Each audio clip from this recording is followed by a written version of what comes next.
आज जीव विज्ञान एमसीक्यू टेस्ट का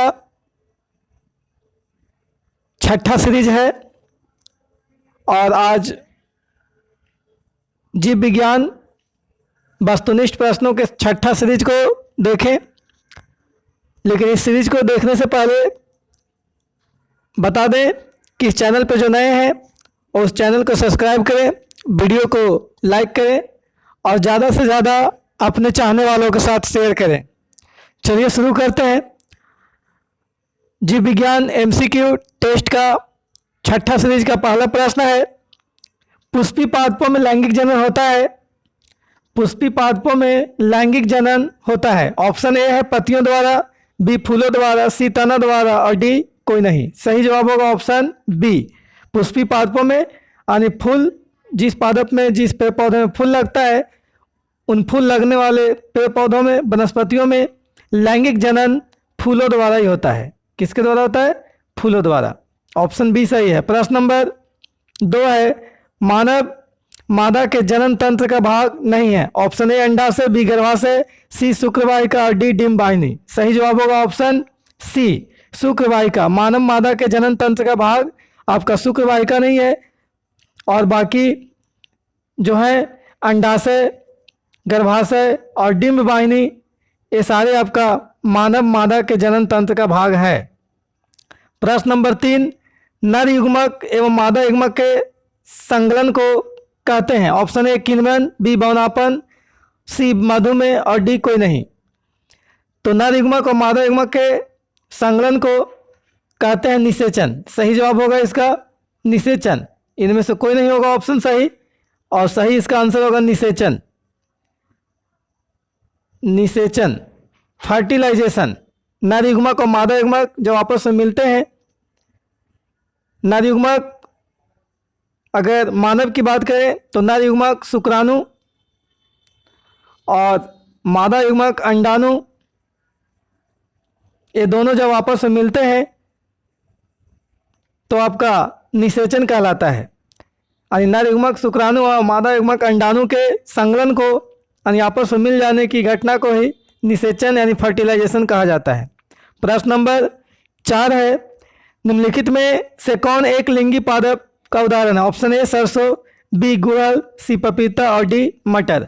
सही जवाब होगा ऑप्शन सी पपीता। पपीता जो है एक लिंगी पादप है, एक लिंगी पौधा है, यानी कि इसमें नर अलग होता है और मादा अलग होता है। यानी नर पपीता का जो पौधा होता है अलग होता है और आपका मादा अलग होता है। बाकी जो आपका इसमें ऑप्शन दिया हुआ है सरसों, गुड़हल और मटर, ये आपका द्विलिंगी पादप है यानी पौधा है। और ये द्विलिंगी पादप सरसों, गुड़हल और मटर में एक ही पौधा में दोनों लिंग पाया जाता है, नर लिंग भी होता है और मादा लिंग भी। प्रश्न नंबर 5, मुकुलन द्वारा प्रजनन किसमें होता है। Option A amoeba, B yeast, C malaria और डी पैरामीशियम। सही जवाब होगा ऑप्शन बी ईस्ट। ईस्ट में मुकुलन के द्वारा प्रजनन होता है यानी जनन होता है। प्रश्न नंबर 6, फूलों में नर प्रजनन अंग होता है। ऑप्शन ए पुंकेसर, बी अंडक, सी वर्तिका और डी वर्तिका। सही जवाब होगा ऑप्शन ए पुंकेसर। फूलों में नर प्रजनन अंग जो होता है यानी पौधों के नर प्रजनन अंग को पुंकेसर कहा जाता है, पुंकेसर।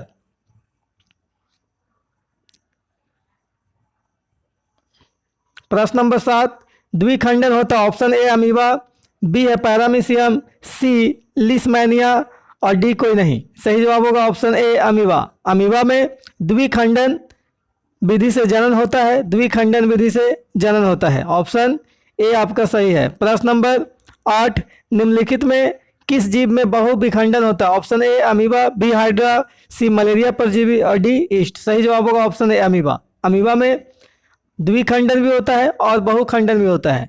द्विखंडन क्या होता है, जब अमीबा का जो बॉडी होता है वो जनन के लिए तैयार होता है यानी अपने ही जैसे नए संतान को उत्पन्न करने के लिए जब तैयार हो जाता है तो अपने शरीर को 2 भागों में बांट देता है।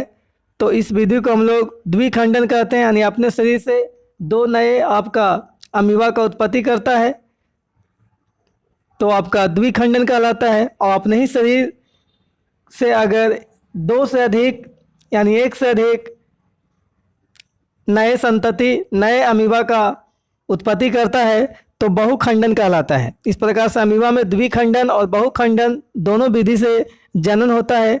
और जनन जो है एक प्रकार की जंतुओं में जीवों में होने वाली प्रक्रिया है और ये जनन के माध्यम से ही जीव जंतु अपने ही जैसे नए संतान को जन्म देते हैं, उत्पत्ति करते हैं। प्रश्न नंबर 9 है, ब्रायोफाइलम के कौन से भाग में कायिक परिवर्धन होता है? ऑप्शन ए पत्तियां, बी जड़, सी तना और डी फूल। सही जवाब होगा ऑप्शन ए पत्तियां। ब्रायोफाइलम के पत्तियों में कायिक परिवर्धन होता है। कायिक परिवर्धन क्या होता है?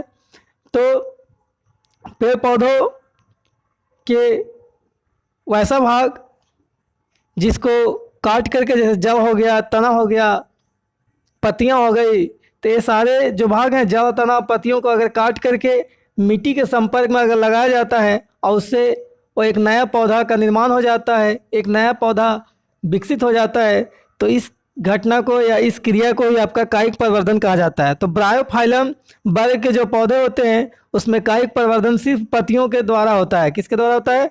ओनली फॉर पत्तियों के द्वारा, लीफ के माध्यम से होता है। प्रश्न नंबर 10 है, मादा में निषेचन होता है, यानी मानव मादा में निषेचन होता है। तो ऑप्शन ए गर्भाशय में, बी अंडाशय में, सी योनि में और डी फैलोपियन नलिका में। सही जवाब होगा ऑप्शन डी फैलोपियन नलिका में। फैलोपियन ट्यूब भी इसे कहा जाता है, फैलोपियन ट्यूब। इसी फैलोपियन ट्यूब में जो मानव मादा में पाया जाता है फैलोपियन ट्यूब, इसी फैलोपियन ट्यूब में आपका निषेचन होती है, यानी शुक्राणु जाकर के अंडाणु के साथ में संपर्क करता है, अंडाणु में जाकर के शुक्राणु प्रवेश कर जाता है, तो ये घटना आपका निषेचन कहलाती है और ये घटना फैलोपियन नलिका में होता है। प्रश्न नंबर 11, तने द्वारा कायिक परिवर्धन होता है। ऑप्शन ए पुदीने में, बी हल्दी में, सी अदरक में और डी सभी में। सही जवाब होगा ऑप्शन डी सभी में। पुदीना में, हल्दी में और अदरक में, इस तीनों पौधा में आपका तना के माध्यम से कायिक परिवर्धन होता है। ये तीनों आपका पौधा के अगर तना को काट करके मिट्टी के संपर्क में लगाया जाए तो आपका एक नए पौधा का उत्पत्ति हो जाता है। प्रश्न नंबर 12, खंडन द्वारा जनन होता है। ऑप्शन ए मेढक में, बी सितारा मछली में, डी टिड्डे में और सी टिड्डे में और डी कौवे में। सही जवाब होगा ऑप्शन बी सितारा मछली में। खंडन के द्वारा जनन सितारा मछली में होता है। सितारा मछली अपने शरीर को ही खंडित करके, बांट करके आपका जनन करता है और एक नए संतति सितारा मछली का जन्म देता है। प्रश्न नंबर 13, कायिक परिवर्धन संभव है। ऑप्शन ए जड़ द्वारा, बी तना द्वारा, सी पत्ती द्वारा और डी उपरोक्त सभी द्वारा। सही जवाब होगा ऑप्शन डी उपरोक्त सभी द्वारा, यानी कायिक परिवर्धन जड़ के माध्यम से भी होता है, जड़ द्वारा भी, तना द्वारा भी और पत्ती के द्वारा भी कायिक परिवर्धन होता है। प्रश्न नंबर 14, तने पर अपस्थानिक कलियां पाई जाती है। ऑप्शन ए पुदीने में, बी आलू में, सी ब्रायोफाइलम में और डी सभी में। सही जवाब होगा ऑप्शन बी आलू में। तने पर अपस्थानिक कलियां पाई जाती है आलू में। आलू एक तना है, आलू एक प्रकार का तना है और उसी पे अपस्थानिक कलियां पाई जाती है और उसी कलियों से आपका पत्तियों का उत्पत्ति होता है, पत्ती का निर्माण होता है। इस प्रकार से देखेंगे कि जो आलू होता है वो आलू के ऊपर जब जनन के टाइम आ जाता है, आलू के लिए जनन के लिए अनुकूल वातावरण जब मिल जाता है आलू को, तो आलू के ऊपर इस प्रकार से अपस्थानिक कलियां निकल जाती है और इसी से आपका उत्पत्ति होकर के पत्ती बन जाती है कलियां से। प्रश्न नंबर 15, मुकुलन द्वारा अलैंगिक जनन होता है। ऑप्शन ए हाइड्रा में, बी मटर में, सी शैवाल में और डी प्लाज्मोडियम में। सही जवाब होगा ऑप्शन ए हाइड्रा में। हाइड्रा में मुकुलन विधि के द्वारा अलैंगिक जनन होता है। अलैंगिक जनन का मुकुलन विधि से आपका हाइड्रा में जनन होता है। इस प्रकार के हाइड्रा पौधा है। तो इस हाइड्रा के शरीर पर किसी भी स्थान पर आपका मुकुल इस प्रकार से निकल जाता है, जिसे मुकुल या बड भी कहा जाता है, मुकुल या बड। और यही मुकुल धीरे धीरे वृद्धि विकास करके इस बॉडी से यानी जनक हाइड्रा के शरीर से टूट जाता है और टूट करके अलग हो जाता है और मिट्टी के संपर्क में आकर के मुकुल लग जाता है और एक नए हाइड्रा संतति का उत्पत्ति हो जाता है। तो इस विधि को ही मुकुलन विधि कहा जाता है और यह अलैंगिक जनन की विधि है।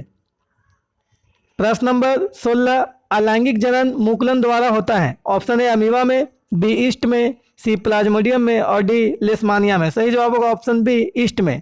अलैंगिक जनन मुकुलन द्वारा हाइड्रा में भी हो रहा था अभी, यानी हाइड्रा में भी होता है और ईस्ट में भी होता है। ये दोनों में आपका अलैंगिक जनन मुकुलन विधि से होता है।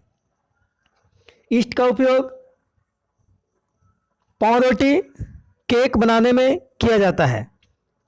प्रश्न नंबर 17, निम्न में से कौन मानव में मादा जनन तंत्र का भाग नहीं है। ऑप्शन ए अंडाशय, बी गर्भाशय, सी शुक्रवाहिका और डी डिंब वाहिनी। सही जवाब होगा ऑप्शन सी शुक्रवाहिका। ये आपका क्वेश्चन रिपीट हो रहा है। ये मादा में जनन तंत्र का भाग नहीं है शुक्रवाहिका, बाकी अंडाशय, गर्भाशय और डिंब वाहिनी है। प्रश्न नंबर 18, प्राग कोष में होते हैं। ऑप्शन ए बाह्यदल, बी अंडाशय, सी अंडक और डी परागकण। सही जवाब होगा ऑप्शन डी परागकण। परागकोश में परागकण बनता है। परागकोश जो है आपका पादप का नर जनन अंग है और इसी नर जनन अंग में परागकण का निर्माण होता है। और परागकण जो है पादप का नर युग्मक है। पादप का नर युग्मक परागकण है जो परागकोश में बनता है। प्रश्न नंबर 19, गतिशील जनन कोशिका को नर युग्मक तथा जिस जनन कोशिका में भोजन का भंडार संचित होता है उसे क्या कहते हैं। ऑप्शन ए है जननांग, बी है उभयलिंगी, सी है परागकण और डी है मादा युग्मक। सही जवाब होगा ऑप्शन डी मादा युग्मक। यानी मादा युग्मक जो है गतिशील जनन कोशिका को नर युग्मक और जनन कोशिका में भोजन का भंडार संचित जो किया जाता है उसे हम लोग मादा युग्मक कहते हैं। प्रश्न नंबर 20, एड्स रोग का प्रमुख कारण क्या है। ऑप्शन ए असुरक्षित यौन संपर्क, बी खून की कमी, सी विटामिन की कमी और डी पोषण की कमी। सही जवाब होगा ऑप्शन ए असुरक्षित यौन संपर्क।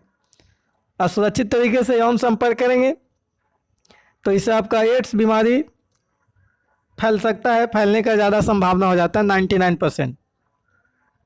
प्रश्न नंबर 21, पंखुड़ियों का रंग अधिकतर होता है। ऑप्शन ए पीला, बी हरा, सी लाल और डी सफ़ेद। सही जवाब होगा ऑप्शन बी हरा। पंखुड़ियों का रंग अधिकांशतः हरा होता है। प्रश्न नंबर 22, फूलों का कौन सा भाग फल में बदलता है। सही ऑप्शन ए है पुंकेसर, बी है स्त्रीकेसर, सी अंडाशय और डी बीज। सही जवाब होगा ऑप्शन सी अंडाशय।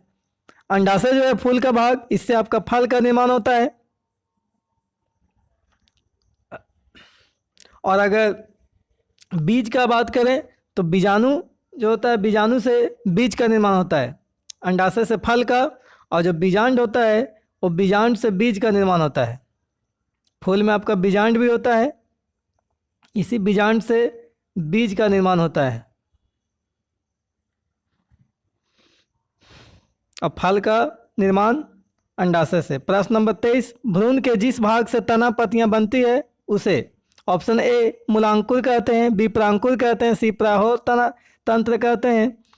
प्रारोह तंत्र का तो ऑप्शन डी इनमें से कोई नहीं। सही जवाब होगा ऑप्शन बी प्रांकुर।